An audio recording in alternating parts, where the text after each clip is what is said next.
இது எப்படி சொல்லுவாங்க பார்த்தீங்கன்னா ராக்கெட் கேவ் டெம்பிள்னு தெரியுதா? Rock cut cave temple.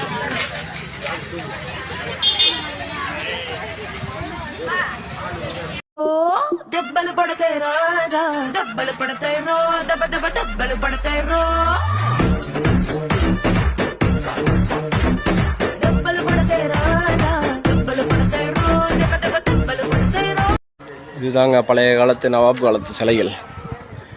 இதுக்கெல்லாம் பார்த்தீங்கன்னா கையெல்லாம் வெட்டியிருப்பாங்க. அவ்வளோ தூரத்துக்கு கொடூரமாக இருந்திருக்காங்க பிரிட்டிஷ் பீப்புள்ஸ். நவாப் ஆட்சி காலத்தில் இதெல்லாம் நடந்தது.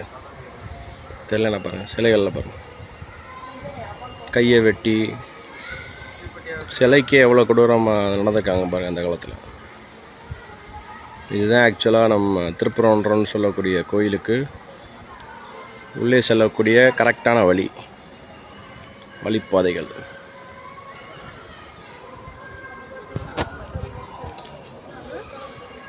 இது வழியாக தாங்க நம்ம கோயிலுக்குள்ளே போனோம். முருகனை பார்க்கணும்னு வச்சுக்கோங்க, இது வழியாக தான் உள்ளே போகணும். பழைய காலத்து வழி. இங்கேயும் சிலைகள் இருக்குது பாருங்கள். இது எல்லாமே பாருங்கள் விநாயகர். இதுதான் ஆக்சுவலாக தென்பரங்குன்றம் எனக்கூடிய திருப்பரங்குன்றத்திற்கு செல்லக்கூடிய வழிகள். உள்ளே போனீங்கன்னா நிறையா சிலைகளுக்கு தலைகள் அனைத்தும் வெட்டப்பட்டுள்ளோம்.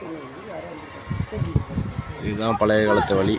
இதை திருப்பி வச்சனால தான் அது திருப்பரங்குன்றம்னு பெயர் பெற்றது. இந்த தகவல் உங்களுக்கு பிடிச்சிருந்தா நம்ம சேனல் லைக் பண்ணுங்கள், உங்கள் ஃப்ரெண்ட்ஸுக்கு ஷேர் பண்ணுங்கள் மற்றும் சப்ஸ்கிரைப் பண்ணுங்கள். ஃப்ரெண்ட்ஸ், நம்ம எங்கே இருக்குன்னு பார்த்தீங்கன்னா இதுதாங்க முன்னாடி தென்பரங்குன்றமாக இருந்துச்சு. அதாவது திருப்பரங்குன்றம்னு சொல்லுவாங்கள்ல மலை, அதோட வாசல் இதுதான் பழைய வாசல்.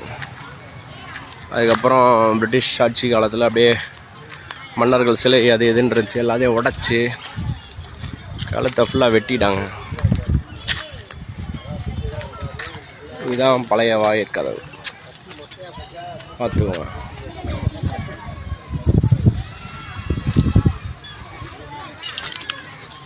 இதுதான் படிக்கட்டு.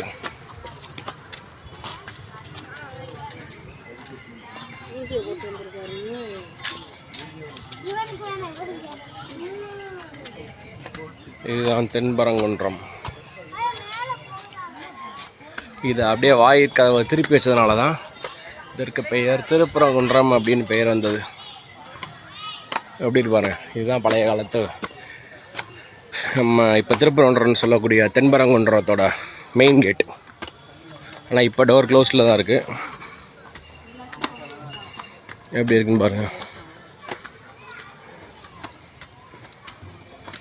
ப்ரீவியஸ் எல்லாம் இது வழியாக தான் போகணும்.